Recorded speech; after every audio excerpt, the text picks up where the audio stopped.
Hey, Mike, how's it going, man? Good, Frank.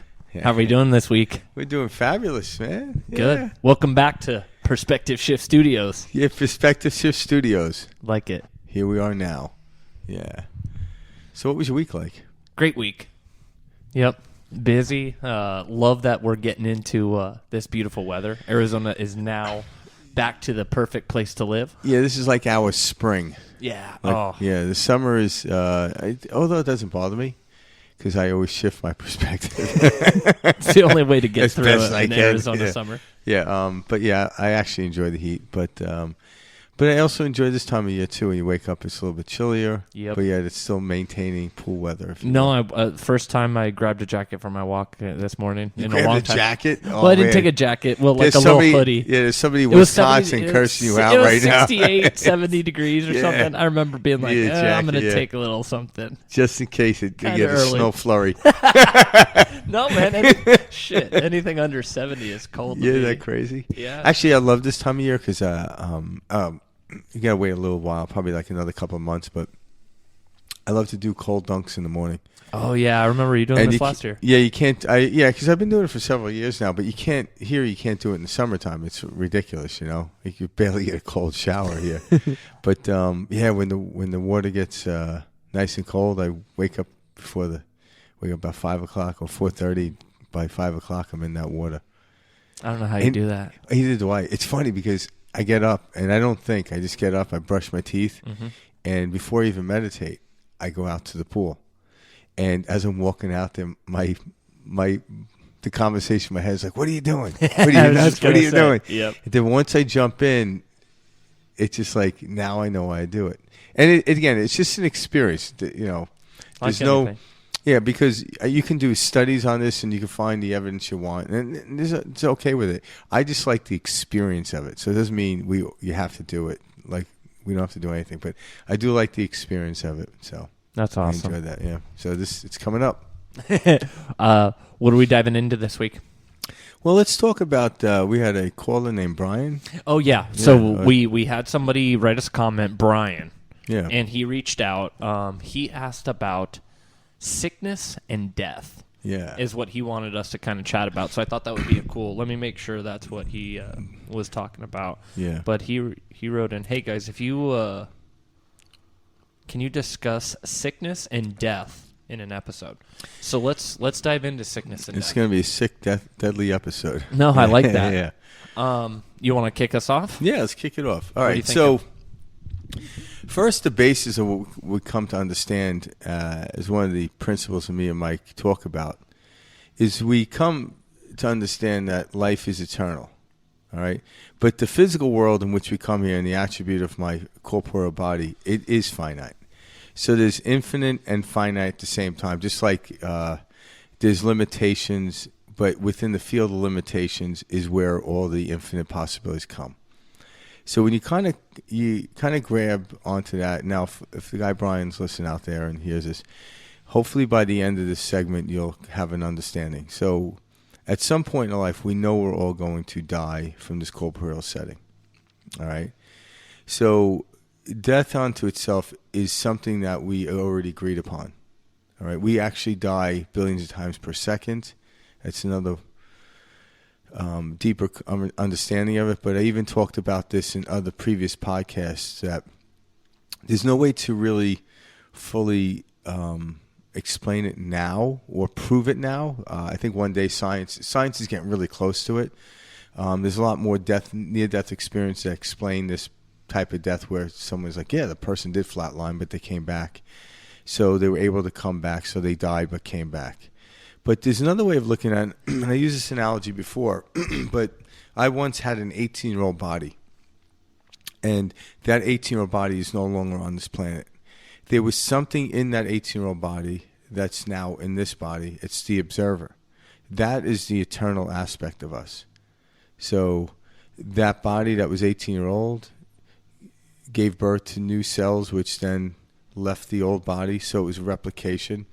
It wasn't until I looked at a photograph or a thought back of the time when I was 18 that I come to realize that body's no longer here. All right?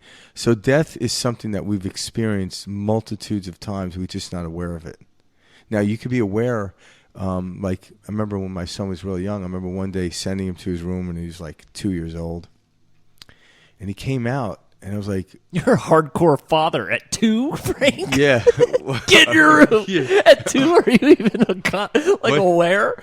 No. You mean like 5, 6? No, when my son was 2. 2? That seems so young. What do you mean? That seems so young. No, but I'm saying when he went to bed at 2. Oh, I thought you were saying go to your room at 2, and I'm like, man. No. I'm like, No. You're a Damn it. hard-ass father. Now, mow the lawn, son of a bitch. At 2, No. 2 years old. No, I put him in bed, and then the next morning when he woke up, he was no longer that toddler or that young child. Something happened. Now, it's very difficult, and all parents will go through this. Did he change that much overnight, or was my awareness or perception? He's no longer the 15-month-old. He's now 2 years old. Is a major change in the shift. So you start to experience that, but my son didn't know what I was talking about. So that's when the point in life when you head him over to the door jam, and you take the pencil out or the pen, and you mark the head, and you start that journey of watching them grow. So every time they grow, the body they grew into, the body that was there, they left. Now, we don't see it that way, but that's really what happens. So when you start to place that concept of death into your head, it's not a defeatism thing. It's a natural causation of life. On that same note, let's talk about what doesn't leave the body. So like the witnesser. Exactly. Yeah. So like what Frank is talking about right here, he remembers his 18-year-old self. He remembers his 15-year-old self. He remembers his 25, his 45. We all remember these periods or stages in a linear concept of life. And when I go into deep meditation, I also know previous lives and I know future lives. It's tough to explain, but anyone that meditates, this is why we do it. These concepts, and I don't know if they're just concepts or whatever entities talking to me, or is it my future self? Is it my past self? I don't know. I can't really prove it. But when I go into that deep meditation, that's what happens. And each of these points of view, whatever you'd like to call them, perceptions, there's one constant, and that only constant is the awareness. That does not die.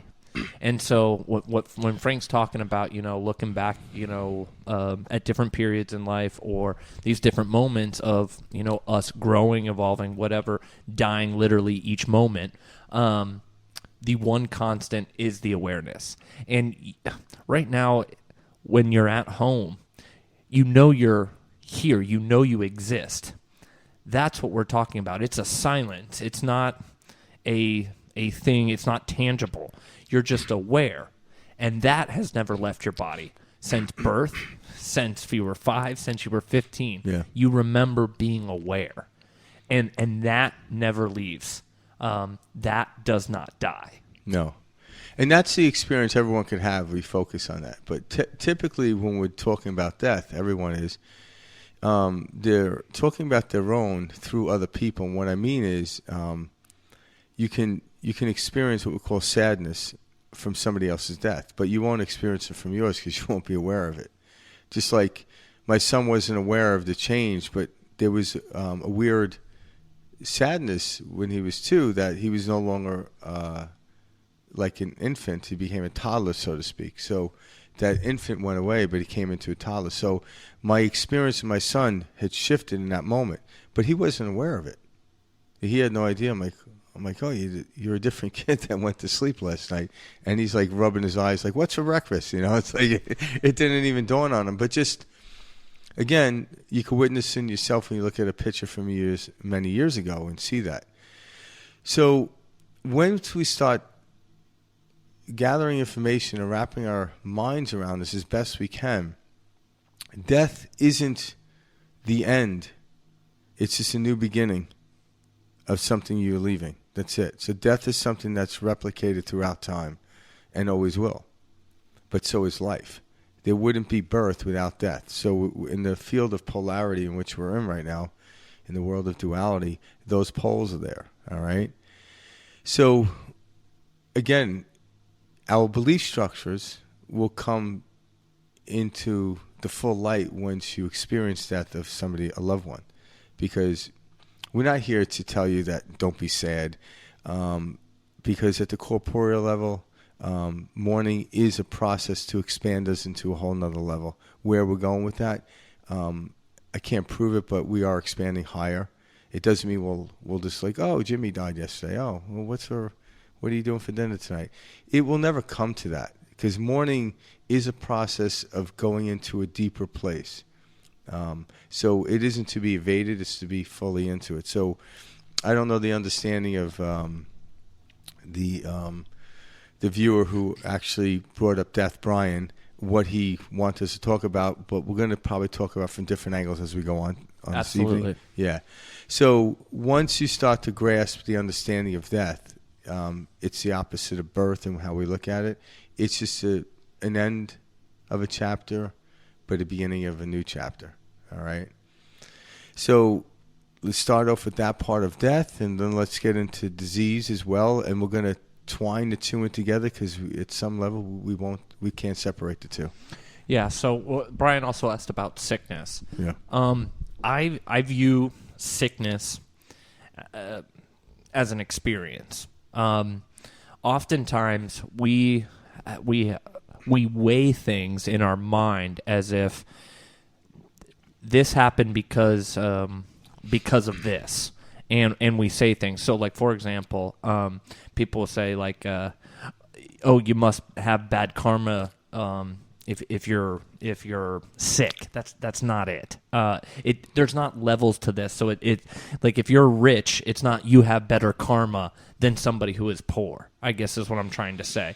We classify things in our heads, and we're making sickness as if it's a negative or a bad connotation, like an experience, and that's not what sickness is. Sickness is simply a different state. It's a different set of experience. You can still find enlightenment, truth, happiness, joy, non-suffering, whatever you want to call it, in that experience. So to think that somebody gets sick because of a reason, no, that's a mind-created story. We are all, and Frank talks about this a lot, we come into this world very much so with a role that we're here to play. Yes, there's different ways for us to perceive and play with this role, but everything that we're all experiencing is very much so already in motion. Yeah. And again, there's no way for me and Mike to prove this, but when you look at the understanding of, we spoke about this before, fractals, and when you examine the world around us, fractals is just replications of the whole entire thing that's going on. And what I mean is, if you look at, just say, movies or something like that, you see different roles being played out. And so an actor will actually choose a particular role prior to going onto the set. So they already know to some degree what role they're going to play, so they play it out. So I believe that when we came in, we had a soul contract, and we said, okay, I want to go in, and this is going to be my theme. But we still don't know what we still don't know what happens until we get onto the set. So even on the set, that's when my abilities of perception or acting come in. So we might have came in and says, okay, I want to experience a certain disease. That's part of the role. I just don't want to off-put people. So, like, me personally, it was hard for me at first. I felt this need where I wanted to be in control of my life. Like, I was like, I'm in control. And as I began to understand these concepts on a much deeper level, there's nothing to be in control of. That's the self. You're trying to create, or excuse me, that's an identity. Mm-hmm. You're holding on to the I, not the capital S self. Mm-hmm. And so when to think that you're in control of this journey is very much an ego, self-identity created experience. In reality, what's happening is just what's happening. And I don't want to say everything's predetermined, but it is. It's predetermined and free will at the same time. It's this and that, not this or that. I just know that was very off-putting to me when I first heard that. I was like, no, I'm Yeah. in control. I'm a creator, you know? Yeah. But But again, if you look at it as like you're playing a role, so like you take like Tom Hanks taking the role of Philadelphia. He was a lawyer that attracted AIDS. So can you imagine, like, oh, I don't want to attract AIDS. Well, I'm like, well, that's the role. What we fell in love with was how the character dealt with the sickness or the disease. And that's what we have the choice. Some of the most peaceful people I've ever met were sick.